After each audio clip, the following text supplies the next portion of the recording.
অতিসত্বর ফলাফল প্রকাশের দাবিতে সোমবার শিক্ষা ভবনের সামনে বিক্ষোভ প্রদর্শন করেছেন এসটিজিটি পরীক্ষার চাকুরি প্রত্যাশীরা। এক্ষেত্রে ফলাফল প্রকাশ এবং নিয়োগ সংক্রান্ত বিষয়টি নিয়ে দ্রুত সিদ্ধান্ত নেবার জন্য মুখ্যমন্ত্রীর উদ্দেশ্যে আবেদনও জানায় সংশ্লিষ্ট চাকুরি প্রার্থীরা।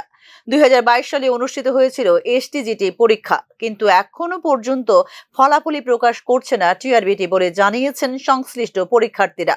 আমাদের সরকার একটা এসএলপি করেছে সুপ্রিম কোর্টে, এটা এখনো পর্যন্ত রায় বের হচ্ছে না। যদি রায় না হয় তাহলে কি আমাদের 15 বছর, 20 বছর, 40 বছর এমনকি আমাদেরকে ঝুলিয়ে রাখবে? তাহলে কি আমরা এভাবে থাকবো? এটা আমাদের আবেদন, উনি যেন আমাদের সবাইকে খুব তাড়াতাড়ি প্রসেসটা কমপ্লিট করে আমাদের চাকরিস্থলে নিতে পারে। আমরাও যেমন একটা নতুন জীবন ফিরে পাই।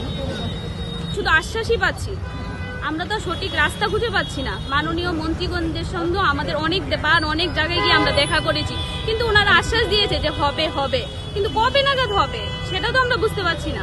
আমাদের মধ্যে অনেক আছে ওভারেজ হয়ে গেছে, ওরা তো আর এক্সামও দিতে পারবে না, তাহলে ওদের কি হবে? আমাদের প্রতিটা পরিবার আজকে অসহায়। আমরা যদি আজকে সেই জবটা পাই, মাননীয় মুখ্যমন্ত্রীর কাছে আমাদের আবেদন, আমাদের প্রত্যেকটা পরিবার বেঁচে যাবে। তাই আমি জুড়ে আবেদন করছি, স্যার আমাদের সব। প্রায় 4 বছর অতিক্রান্ত হতে চললেও এখনো সম্পন্ন হয়নি নিয়োগ প্রক্রিয়া। এ বিষয়ে দীর্ঘ কয়েক মাস যাবৎ মুখ্যমন্ত্রী থেকে শুরু করে অন্যান্য মন্ত্রীর দরজায় কড়া নাড়লেও দাবি পূরণে কোনো উদ্যোগ নেওয়া হয়নি। কিন্তু দেখা গেছে টেট পরীক্ষার ফল প্রকাশ করেছে টিআরবিটি বলে এদিন জানিয়েছেন চাকুরি প্রত্যাশীরা। আমরা বলতে চাই এটাই, সুপ্রিম কোর্টকে মান্যতা দিয়ে এটা আইনি বিষয়টাকে খতিয়ে দেখে কিভাবে এটা সমাধান করা যায় এবং দ্রুততার সহিত যেন সেই জিনিসটাকে সমাধান করে আমাদের নিয়োগ নীতি সম্পন্ন করে এটা মুখ্যমন্ত্রীর কাছে আমাদের আবেদন থাকবে।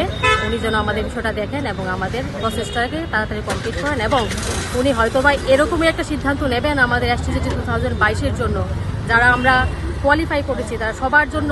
এটা যেন ওনারা আমাদের অতি দ্রুত প্রসেসটা কমপ্লিট করে, রেজাল্ট পাবলিশ করে প্রসেসটা কমপ্লিট করে, কারণ আমাদের পরীক্ষাও হচ্ছে না।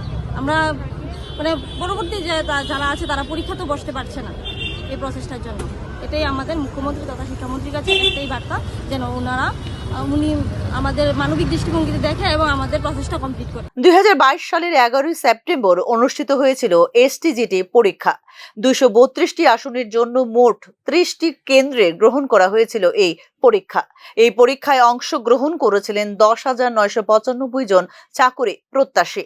এসটিজিটির পরীক্ষার্থীদের মধ্যে কিছু সংখ্যক পরীক্ষার্থীর বয়স উত্তীর্ণ হয়ে যাবে কিছুদিনের মধ্যে। তাই এই ক্ষেত্রে ফলাফল প্রকাশ করে নিয়োগ প্রক্রিয়া সম্পন্ন করার দাবি জানিয়েছেন সংশ্লিষ্ট পরীক্ষার্থীরা।